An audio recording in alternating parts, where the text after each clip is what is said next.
Halo teman-teman. Pada video kali ini, kita akan membahas soal-soal yang berkaitan dengan identitas trigonometri. Sebelumnya, kita sudah belajar membuktikan sekaligus menemukan rumus identitas trigonometri itu sendiri. Di sini, rumus identitas trigonometri yang kita gunakan ada 5. Dan perbandingan trigonometri yang awal, yang sebelumnya sin cos tan, kemudian kosekan, sekan, dan kotangen ini juga dipakai lagi, jadi jangan lupa ya. Selain 5 rumus ini, ada juga bentuk lain dari rumus seperti yang nomor 3. Nomor 3 ini bisa diubah menjadi sin kuadrat alfa sama dengan 1 min cos kuadrat alfa atau cos kuadrat alfa sama dengan 1 min sin kuadrat alfa.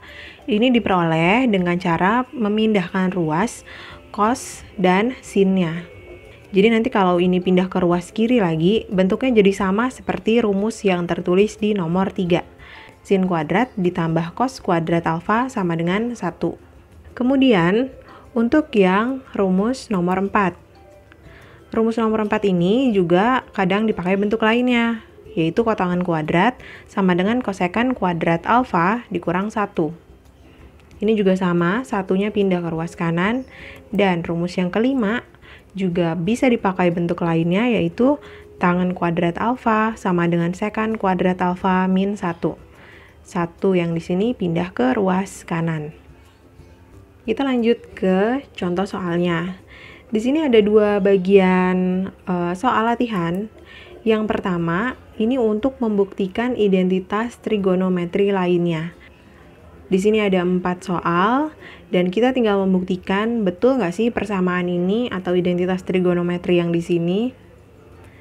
Sedangkan bagian soal yang kedua adalah bagaimana kita menerapkan identitas trigonometri ke dalam soal.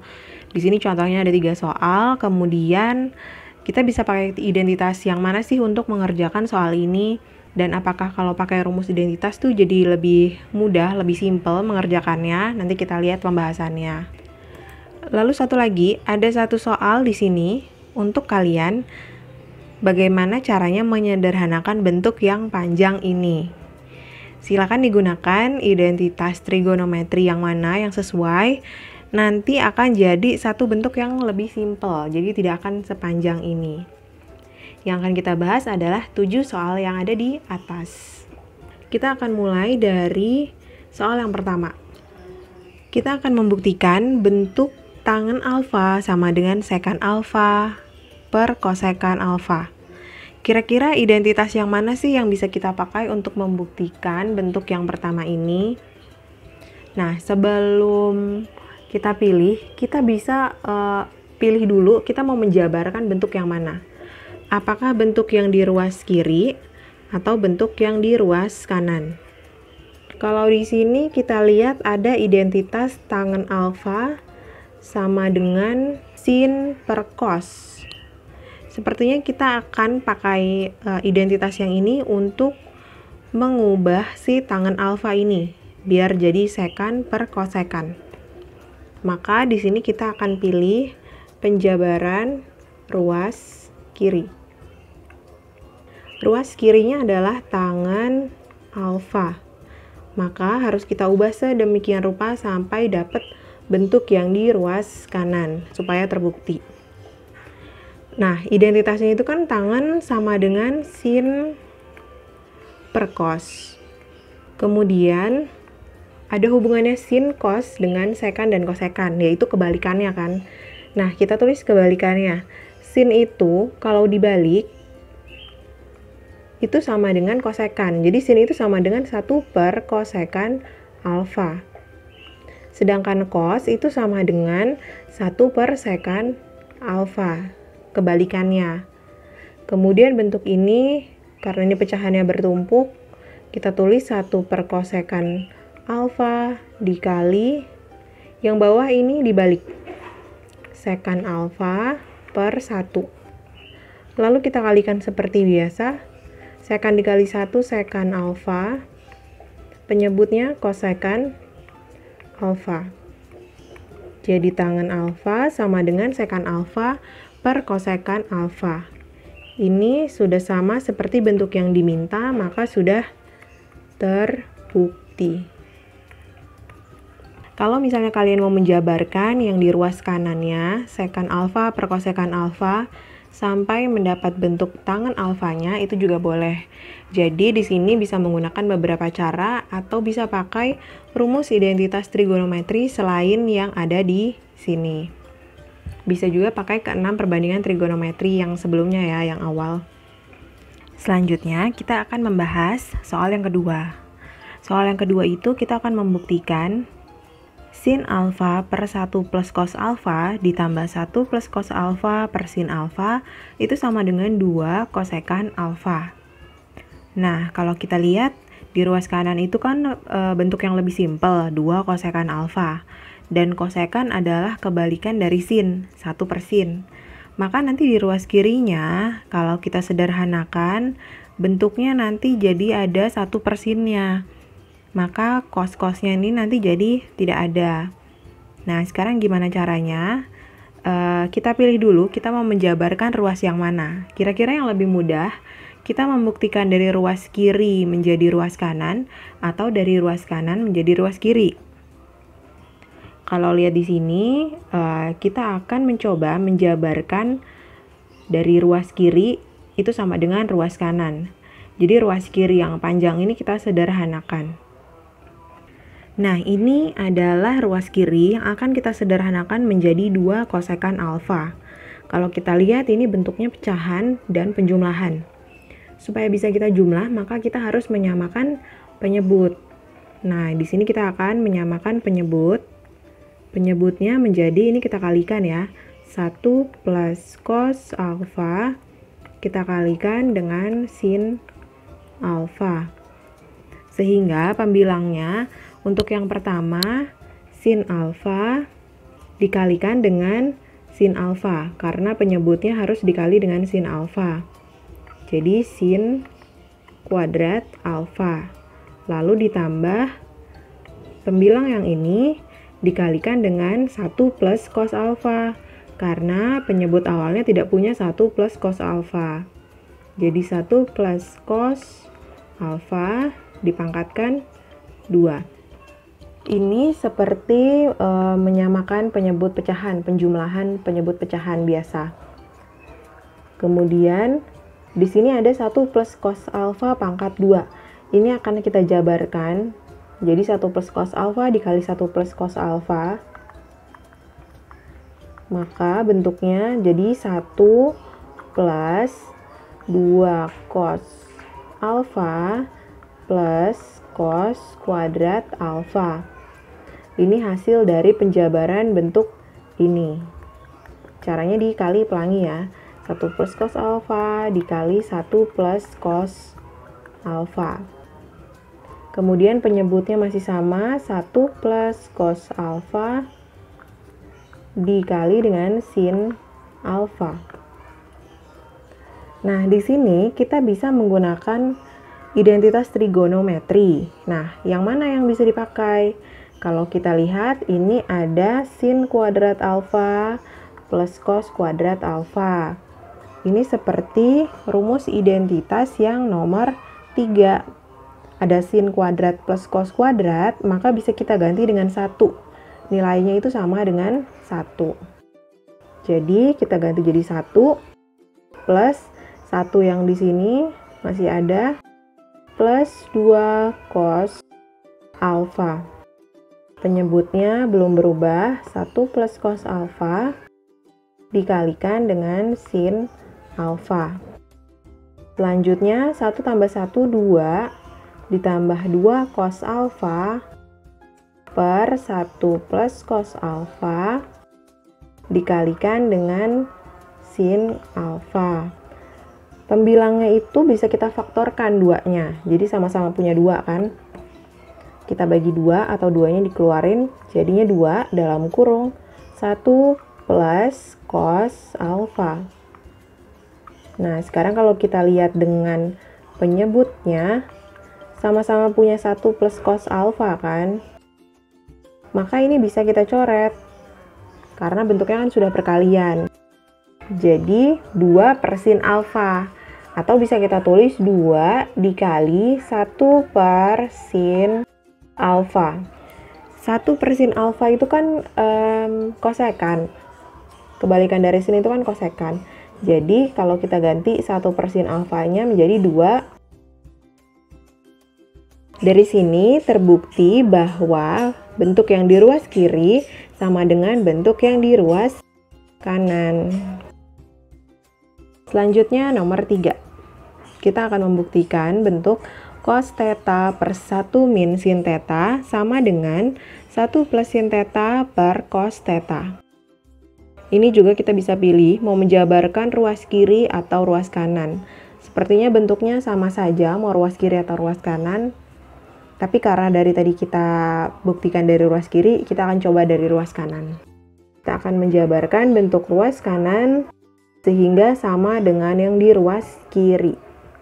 Kalau kita lihat, di ruas kiri itu kan ada bentuk 1 min sin theta nih di bawah. Maka bentuk yang di ruas kanan ini akan kita kalikan dengan 1 min sin theta per 1 min sin theta. Ini harus 1 min sin theta per 1 min sin theta ya. Jadi harus ada bentuknya pecahan, pembilang dan penyebut supaya tidak mengubah nilai pecahan yang sebelumnya. Kalau kita kalikan 1 plus sin theta dikali 1 min sin theta. Kalau dikali pelangi jadinya itu 1 min sin kuadrat theta. Sedangkan penyebutnya cos theta dikalikan dengan 1 min sin theta. Di sini kita bisa pakai identitas lagi. Identitas yang mana? Kita akan menggunakan bentuk lain dari identitas yang nomor 3. Bentuk lainnya gimana? Kita akan membuat bentuk 1 min sin kuadrat. Untuk membuat 1 min sin kuadrat, maka si sin kuadratnya ini kita pindah ke ruas kanan. Jadi, yang di ruas kiri tinggal cos kuadrat alfa sama dengan 1 min sin kuadrat alfa. Sehingga bentuk 1 min sin kuadrat itu sama dengan cos kuadrat. Jadi 1 min sin kuadrat itu bisa kita ganti menjadi cos kuadrat theta. Sudutnya theta ya, karena yang di soal theta. Jadi jangan di sini tiba-tiba berubah jadi alfa. Kemudian penyebutnya tetap sama. Di sini cosnya bisa kita sederhanakan. Kalau di atas ada cos pangkat 2, di bawah ada cos, dan bentuknya perkalian, ini bisa kita bagi dengan cos theta.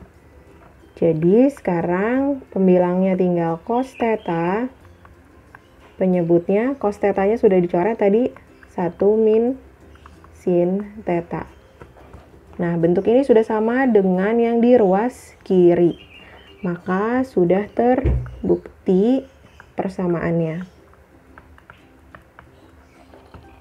Berikutnya soal nomor 4. Kita akan membuktikan bentuk tangan kuadrat A min sin kuadrat A per 1 min sin kuadrat A sama dengan tangan A dipangkatkan 4.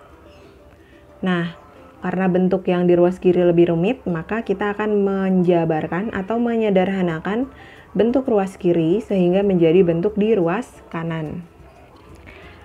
Nah, yang pertama yang kelihatan jelas kita bisa ubah atau kita bisa pakai identitasnya itu adalah penyebutnya 1 min sin kuadrat A.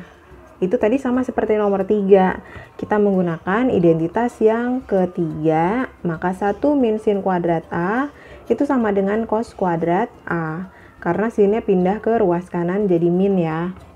Maka bentuknya bisa kita tulis tangan kuadrat A min sin kuadrat A per cos kuadrat A.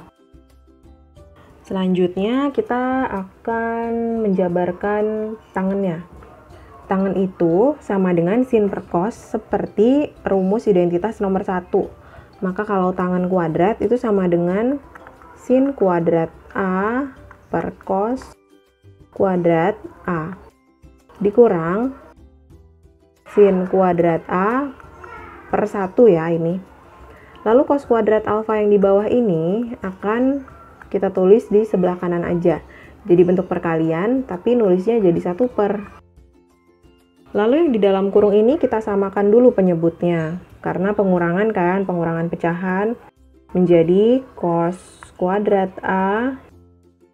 Nah, yang ini pembilangnya tetap sin kuadrat A min. Supaya jadi cos, maka pembilang yang kedua itu harus dikali cos juga. Jadi sin kuadrat A dikalikan cos kuadrat A. Jangan lupa masih harus dikali 1 per cos kuadrat A. Selanjutnya, bentuk pembilangnya itu bisa kita faktorkan sin kuadratnya. Jadi, sin kuadrat A dikalikan 1 min cos kuadrat A. Kemudian penyebutnya ini kita kalikan aja ya. Cos kuadrat dikali cos kuadrat itu sama dengan cos pangkat 4. Cos A dipangkatkan 4. Nah, di sini kita bisa pakai identitas lagi. Pakai yang nomor 3 lagi. Pakainya untuk yang mana? Untuk yang 1 min cos kuadrat. Kalau cos kuadratnya kita pindah ke kanan, jadi kan 1 min cos kuadrat nih. Maka di ruas kirinya tinggal sin kuadrat A. Ini sin kuadrat A-nya tetap. Nah, 1 min cos kuadrat dengan identitas berubah menjadi sin kuadrat A per cos pangkat 4A. Pembilangnya kita kalikan menjadi sin pangkat 4A per cos pangkat 4A.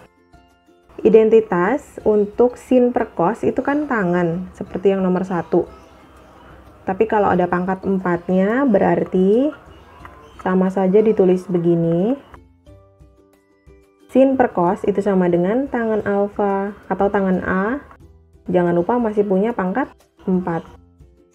Nah, ini sudah sama dengan yang di ruas kanan. Sama dengan tangan A dipangkatkan 4. Jadi, sudah terbukti. Sekarang kita akan membahas bagaimana sih menerapkan rumus-rumus identitas itu pada soal. Benar nggak sih rumus identitasnya ini mempermudah kita untuk menghitung soal-soal trigonometri? Contohnya seperti di sini, yang nomor 1. Jika sin alfa plus cos alfa sama dengan setengah akar 2, maka nilai dari sin alfa dikali cos alfa adalah... Nah, kita harus pilih dulu kira-kira kita pakai rumus identitas yang mana? Yang mengandung sin alfa plus cos alfa. Nah, kita akan menggunakan rumus identitas yang ketiga, yaitu sin kuadrat alfa plus cos kuadrat alfa. Kenapa pakai yang ketiga? Karena kalau misalnya sin alfa ditambah cos alfa ini kita pangkatkan 2, nanti akan ketemu bentuk seperti yang di nomor 3. Jadi, sin alfa plus cos alfa, kalau kita pangkatkan 2, pangkatkan 2-nya ngitungnya harus dikali pelangi ya, bukan masing-masing dipangkatkan 2. Bentuknya jadi sin kuadrat alfa plus cos kuadrat alfa plus 2 dikali sin alfa kali cos alfa. Seperti yang kita tahu berdasarkan identitas, sin kuadrat plus cos kuadrat itu sama dengan 1. Berdasarkan rumus nomor 3. Maka ini kita ganti dengan 1, kemudian ditambah 2 dikali sin alfa kali cos alfa. Oh ya, yang di ruas kanannya ketinggalan. Kalau sin alfa ditambah cos alfa kita pangkatkan 2, tadi kan sin plus cos hasilnya setengah akar 2 atau akar 2 per 2. Karena di ruas kiri pangkatkan 2, ruas kanan kita pangkatkan 2. Menjadi 2 per 4. Atau bisa disederhanakan menjadi 1 per 2. Yang kita cari adalah nilai dari sin kali cos. Ini yang kita cari. Maka satunya kita pindahkan ke ruas kanan dulu. Jadi 2 dikali sin alfa kali cos alfa sama dengan setengah min 1. Setengah min 1 adalah min 1/2. Kemudian kita bagi 2 kedua ruas supaya dapat bentuk yang di ruas kiri sin alfa kali cos alfa saja. Min setengah dibagi 2 itu sama aja min setengah dikali setengah, sama dengan min 1/4. Nah, ini kita udah dapat sin alfa kali cos alfa sama dengan min 1/4. Kemudian soal yang kedua. Sin kuadrat 40 derajat ditambah sin 50 derajat dipangkatkan 2. Kalau lihat sepintas itu kan seperti bentuk yang nomor 3, rumus nomor 3. Tapi yang satu harus cos dan sudutnya harus sama. Kemudian gimana caranya kita ubah? Kalau kita lihat nih sudutnya 40 dan 50 derajat, ini kan sudut yang kalau dijumlah tuh 90 derajat. Maka kita akan menggunakan bantuan rumus sudut berelasi. Salah satunya kita ubah. Misalnya kita akan mengubah si sin 40. Sin 40 derajat. Kalau pakai sudut berelasi di kuadran 1, sin 40 derajat bisa ditulis sin 90 dikurang berapa supaya jadi 40? Dikurang 50 derajat. Ini jadi alfa. Nah, ingat kalau 90 plus atau min alfa, sinnya itu berubah jadi cos. Jadi cos alfa, cos 50 derajat. Jadi ternyata sin 40 derajat itu sama dengan cos 50. Maka di sini kita bisa ganti menjadi cos kuadrat, tetap pada kuadratnya 50 derajat. Ditambah sin kuadrat 50 derajat. Karena sekarang sudutnya udah sama. Kemudian bentuknya sin kuadrat ditambah cos kuadrat. Jadi kita bisa pakai identitas nomor 3. Jadi anggap aja ini alfa. Sin kuadrat alfa ditambah cos kuadrat alfa sama dengan 1. Jadi jawabannya 1. Menggunakan rumus identitas nomor 3. Satu lagi soalnya untuk menerapkan identitas. Jika tangen beta sama dengan 2/5, maka nilai dari 10 sin beta min 6 cos beta per 5 sin beta min cos beta adalah berapa? Nah, sebetulnya tanpa identitas, kita bisa menyelesaikan soal yang nomor 3 ini. Jadi tangen betanya kita jabarkan, gambarkan dulu dalam segitiga siku-siku. Nanti kita tahu sisi depan, samping, dan miringnya. Kemudian cari sin dan cosnya, masukkan ke sini. Nah, tapi ada yang lebih mudah, kita bisa menggunakan identitas. Yaitu, karena yang diketahui adalah tangan, dan tangan itu sama dengan sin per cos, maka kita akan buat yang di sini ada tangannya. Nah, gimana caranya? Karena tangan itu ada per cosnya, maka kita kalikan, bentuk ini kita kalikan dengan 1 per cos, cos beta, per 1 per cos beta. Jadi semuanya kita kalikan dengan 1 per cos beta. Bentuknya menjadi begini.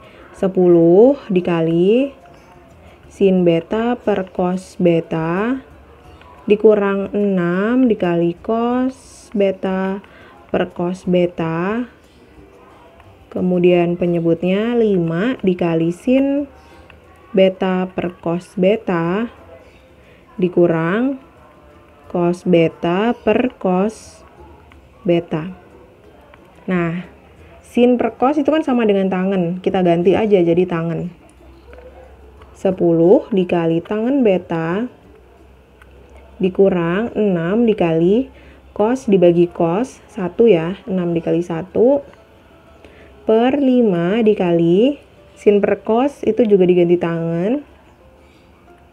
Dan cos per cos itu adalah 1. Tinggal kita masukkan nilai tangen beta yang diketahui di soal, yaitu 2/5. 10 dikali 2/5 dikurang 6. 5 dikali 2/5 dikurang 1. 4 dikurang 6 per 2 dikurang 1. Min 2 per 1 sama dengan min 2. Jadi kita ubah yang ditanyakan seperti yang diketahui. Jadi kita tuju menjadi tangen beta. Nah, itu tadi pembahasan soal-soal identitas trigonometri mengenai pembuktiannya dan penerapannya pada soal. Ini tersisa satu soal untuk kalian kerjakan. Jadi dari bentuk yang panjang ini silakan disederhanakan, nanti bentuknya jadi lebih simpel. Bentuknya seperti apa? Bisa dicocokkan, jawabannya ada di sini. Selamat belajar ya.